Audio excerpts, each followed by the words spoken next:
Hello, Terence. Good morning. Good morning, Mervyn. Right, we've been talking about this for a while, wanting to have a little chat about your dad.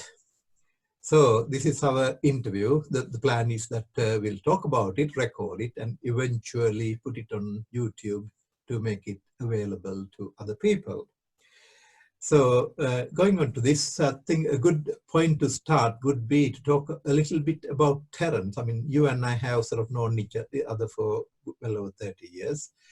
But for everybody's benefit, if you can briefly give us a summary of your own growing up years, your family, particularly with your dad, so that eventually we can move on to talking more about your dad. So over to you. Thank you, Mervyn. Yeah, wow, it's going back in time, right? So I was born in Moratuwa, and I can remember going to a very small school called St. Sebastian College, attached to St. Sebastian Church. The reason being that I think at that time, my parents couldn't really afford to send me to the bigger school, but it gave me a very good exposure to different social backgrounds, right? So I studied with children from different backgrounds, like their parents were from fishing backgrounds, so carpenters and so on. So that exposed me to different types of lifestyles in that sense, and also the appreciation of the struggle that they are going through in terms of education. But in grade 4, I went to St. Sebastian College, which is led by brothers, Christian brothers. And from grade 4 to grade 12, I studied over there. Then I got selected to go to University of Moratuwa, where I studied electronics and telecommunication for 5 years. Then after that, I got a first class from that degree. They managed to get a scholarships to come to UK. So I did my master and PhD at the University of Manchester. Then I worked there for a couple of years. Then I went to Leeds University to do research job. And from that, I became a lecturer. And after 10 years in Leeds, then I came to University of Salford to set up a virtual reality center. And since then, I've been there for about more than 10 years. So I'm now running a lab called Think Lab, which is a technology competence center focusing on applying and developing innovative technologies to different sectors like aerospace, space, and so on. So that's about myself in a nutshell. So in my career, I have been academic. So it's about really teaching people, bringing new ideas to companies, universities, and so on. So that's kind of Terence Fernand in a nutshell for you. Thank you. That's indeed the nutshell. You took us through quite a long journey and very efficiently covering the key points. And what I picked up from that were your very young years at school with those communities you mentioned, the fishing communities, the woodworking families, the struggle. So from that onwards, you knew what life was between haves and have-nots. And you valued education, and you recognized the importance of concentrating, putting effort into education that saw you rise. And from there you went into the school run by Christian Brothers and Moratuwa University, electronic communication engineering, getting a first class, which I need to highlight particularly that's relevant to the children who will be watching this, hard work getting the grade that opened the door for you to earn a scholarship to come and do research. And from there you moved forward very rapidly into research, lecturing, and being a professor, heading up the Think Lab. Superb. That's very, very inspirational, certainly very relevant to the children who will be listening to this. Now I want to move on to your dad, Joseph Alfred.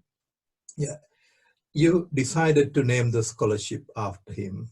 And as the inspiration, as the co-founders of the scholarship scheme, from the day one you have been saying, well, I want to do something for children, and I would like the scheme to be named after my father. So which indicated to me that your father holds a very important, very soft spot in your heart.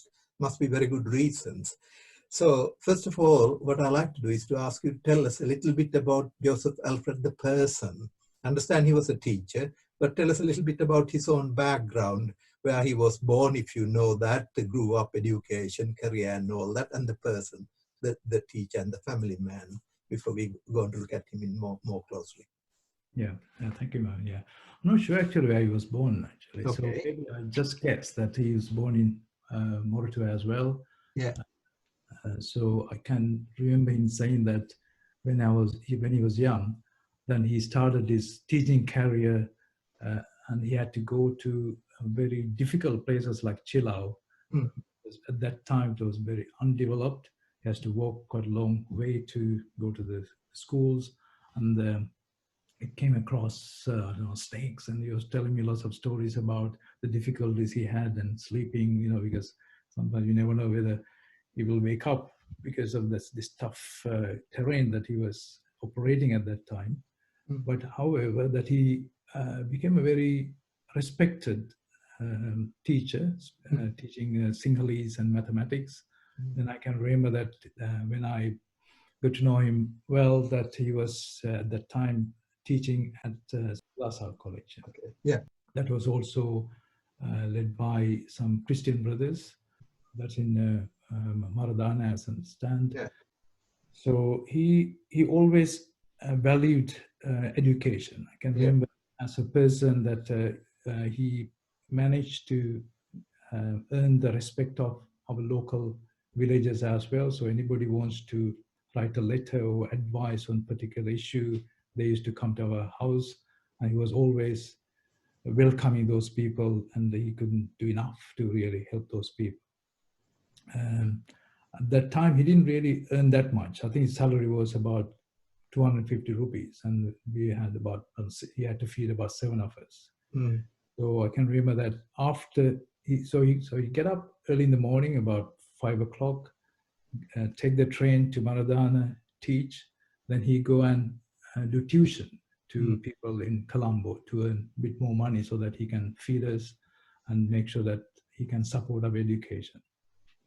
Mm. So he always came back home about 7 o'clock in the night, 8 o'clock in the night, and then he never complained anything. So only thing he wanted to see was that, okay, we are happy, so we have good food on the table, and also we have good education. So I think, so that really gave me appreciation of how the influence of parent could change our lives, because without him, I don't think we would have come to this stage, to become a professor and so on. So because of his hard work, I think we had the right foundation, right support structure to achieve our current achievement, if you like. Mm. So I think that's a little bit about him. But as a person, he was very much into joking as well. Actually, he always brought laughter to family, friends. He always, whenever somebody comes, he had a lot of jokes, and so everybody loved listening to him. But although he was repeating the same jokes many times, I think we never got fed up, because he always bring a new spin to the joke. Yeah. Yeah. So in that sense, he was very supportive and friendly person to the people around him, to the family, as well as I'm sure he was very respected at St. Dilasal College as well. I think it's called St. Dilasal College, I think. Yeah, Dilasal College, Dilasal founder of Christian Brothers. Yeah. Christian Brothers, yeah. Right. Let me just pick up a couple of points out of that by way of summary. So he started his career as a teacher. Early days he worked in Chilau. At the time the areas weren't developed, so there was this having to walk a lot and having to rough it, and the life was hard. And eventually, sort of, I believe he moved to Moratuwa. And then you mentioned that he worked at Dilasal Brothers, Dilasal Maradana, where he had to get up 5 in the morning, get the train to Maradana to go and do the teaching, and they stand behind to give tuition to make up the salary. And in particular, to underline 250 rupees a month, feeding a family of 7, which is an achievement. Today's context, I'll be lucky to feed 1 with that, but times have changed, and that's the rupee. And what comes across mainly is the person and he never complains. He had this sense of humor as a way of coping, as well as uplifting other people. And I think two things that stood out is putting food on the table to feed the children, and the importance of education, which I believe has filtered down to all your family, and the discipline of the person, hard work, and that the children have picked up, that has sort of taken them places. And he was a disciplined person, highly respected. He must have been terribly good at the subjects he was teaching, always people respected. And then people come to him for advice, when they feel down, whenever they talk to him. And although he repeated his jokes, but still, they were fun, that's the way. And people enjoyed it and enjoyed his company. That's a very nice pen picture of a person I like to be with, because it doesn't matter how you feel. A company of people like that always has a way to uplift people, whether they are children, family, or friends. Must have been a great guy. Yes. Yeah, let's move on. Let's move on. Now, yes, you had a choice. You could have just given the scholarship whatever name you chose. So, like some people do, not even name it and just remain it as scholarship scheme, APSL scholarships. But in your case, from the day one, you're very clear. Now, having listened so far, I can more or less imagine, but I want it to come from you. Yeah, you decided to name the scholarships after him. So, in a nutshell, tell us why. I think like you always feel like you need to give something back to the community, because you've been lucky and you had good parents like him, and so obviously then the question is actually, why should I use his name? That's the question actually. Why did I choose his name as the Yeah. to use his name? I think he uh, represents somebody that who believe in education, who believe in young generation. They believe that education is the best thing that he could give to us, for example, and to his students in his class. And he dedicated his entire life educating people, educating his own children as well as educating other children. Hmm. So I think he represents human as a generic point of view, that somebody who believes in education at the same time as a father who believes that education is the best gift that he can give to his own children. Yeah. And he kind of applied that his belief into practice. He worked hard. He didn't think about his own success or happiness or whatever. He kind of dedicated his entire life to make that happen. So I think he symbolized somebody that really appreciate that, somebody who wants to give his best to the next generation. So I think that's why I decided that I think symbolically his name will represent a person who believes in education. I think that's why I decided to use his name as to represent this particular scholarship. You know what? I have heard this. This thing has sort of been in my head for the last 5 years, Yeah. because of Alfred scholarships. But hearing it spelled out today, it joins up really, really well. Yeah, because I think what you were doing was thinking aloud all those reasons, the influences, because to you, your father represents a person who believes in young people, investing, giving a better future. And he believes that education is the best way to make that happen. Yeah. And not only believed, but he put his money where his mouth is, actually turned into practice. Doesn't matter his own comforts, self-sacrifice, he didn't worry about. Yes. He wants to do his best for children, for younger generations, doesn't matter. So in a way, Joseph Alfred scholarships is it's a really, really great way of recognizing that and respecting the memory of this great man who, who in his very quiet way, I mean, he wasn't a politician, he wasn't a media person going shouting. In his own way, within the patch he could influence. He did that with his family, with the children he taught. So it's superb. It really comes together listening to you, how appropriate it is to call the scholarship scheme and the bursary. Joseph Alfred, that's absolutely brilliant. Okay, right. Now, my last question is that let's just assume, I don't know how many years since Joseph Alfred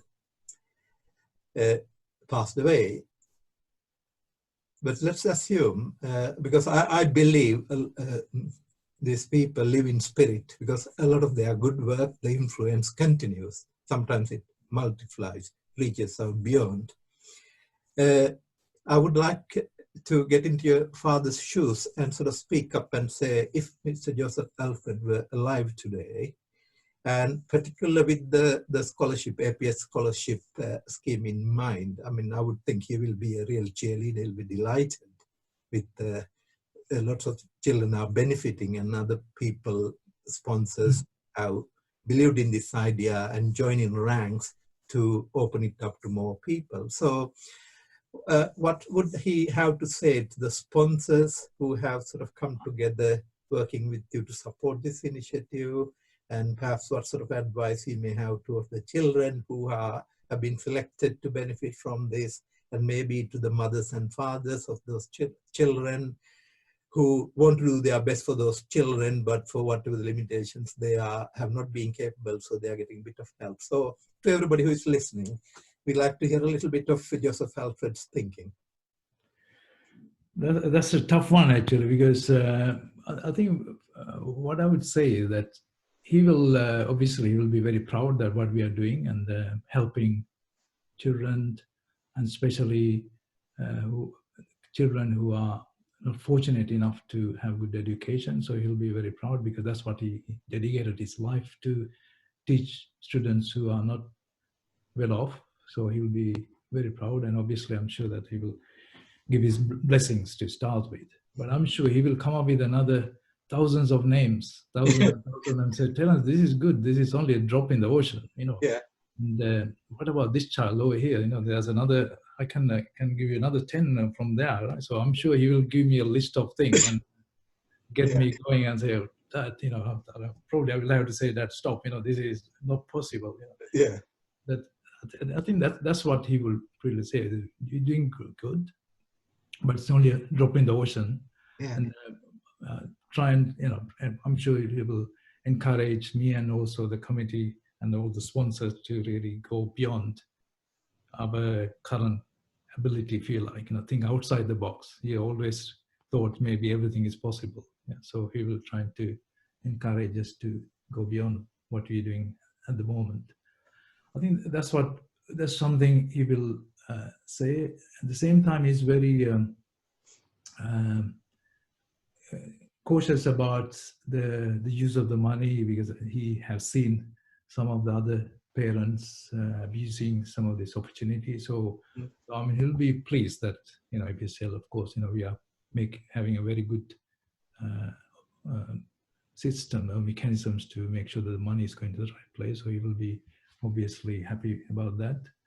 At the same time, I'm sure that he will emphasize that aspect of the scholarship.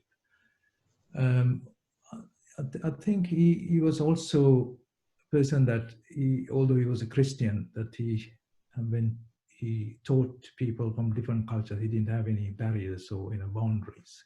So I think, again, perhaps he will emphasize the need for reaching out to vulnerable communities beyond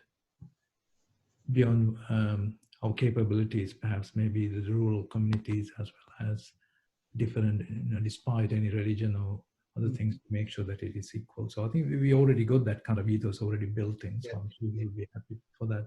But I think he will encourage us to cast the net much more wider in that, to go to the rural areas that he used to teach, because he has seen the difficulties that kids are having in very rural, in the villages. So because that's where he started his career. So I'm sure that he will share his knowledge in terms of not just towns like the one we're doing more to chill out kind of stuff, but there are lots of rural areas that we haven't reached, and where he got a lot of experience in terms of working in those difficult terrains and with difficult and vulnerable communities. So I have a feeling, I'm sure, that he will share his wisdom in Mm, terms of the difficulties they are facing and encourage us to go beyond our current portfolio, if you like. mm. So those are the things come to my mind, Mervyn. I'm not sure whether I'm sure when I finish this interview, there'll be lots of other things will come to my mind. I'm sure that but I'm sure I will pass that to you if I get more ideas. Brilliant. What we could do is, because once this is recorded and we plan to feature this in one of our future bulletins, so if you have any further thoughts, we can put it into an article to accompany that, so that would sort of supplement it. Yeah. Now, listening to you, I think a couple of things went through my own mind. From the day one that I got involved in doing this with you, it has been always in my mind. Yes, there are charities, thousands of them in all shapes and flavors.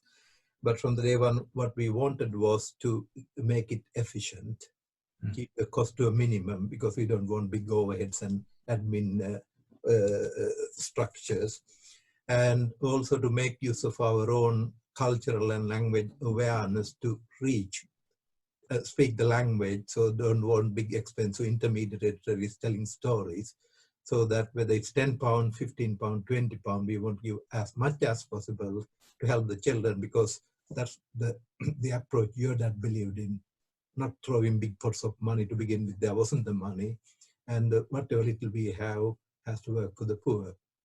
And he was a believer in reaching out for people who are hard to reach, and whether it's rural areas or people who don't have a voice, and particularly the children, and belief in education. So as a way of lifting them out of poverty and building a better world. So those are wonderful things. So I think the best homage, in my opinion, we can pay him is to maintain those values and beliefs that he inculcated in you and your family, and you and your brothers and sisters are testimony to that belief value system, the way you are involved and supporting the scheme, and also manage to bring other people on board.